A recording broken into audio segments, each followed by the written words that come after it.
So we are now heading off to Good Hands to look at Good Hands itself, and this is located at the Peace Garden, south end of Ivy Park, 331 Thames Street, which was installed in 2011. Good Hands honors the Toll Puddle martyrs, who are considered to be the originators of the British trade union movement. The monument pays tribute to 6 agro-laborers who founded a union in violation of British law. So after they served time in prison, they resettled here in London, Ontario, out of all places. Why would you say that? Well, why would they end up in London, Ontario? I mean, they could have gone anywhere.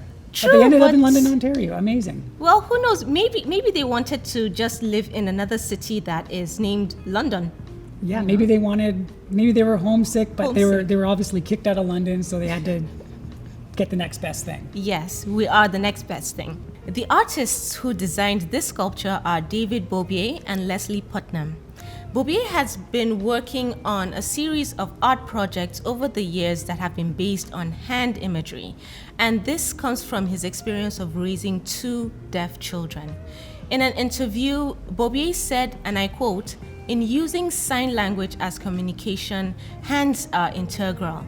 And so I developed an interest in the cultural, social, and historical significance of hand movements and gestures." It's no surprise that as an artist, communication is very important to Bobier, and as such, he is very interested in exploring non-verbal communication. When you look at Good Hands, it actually looks like a giant 3-dimensional drawing.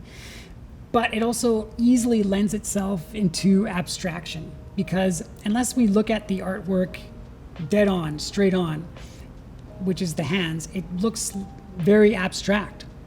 And that's sort of the point that Putnam and Bobier had, because they wanted the viewer to experience the artwork from as many different angles and perspectives as possible.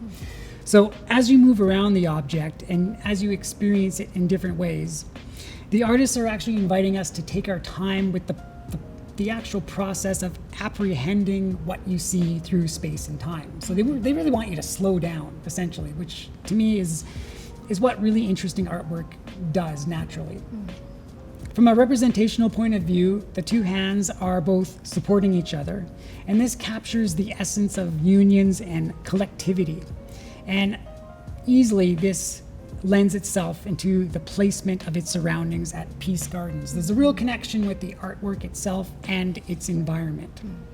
And if you ever get the chance to go to Peace Gardens and see the Good Hands at night, I highly encourage you to, because the lighting is really well done, and it kind of looks like the artwork is floating in midair with the lighting, because it has a really stunning interplay of reflection and shadow.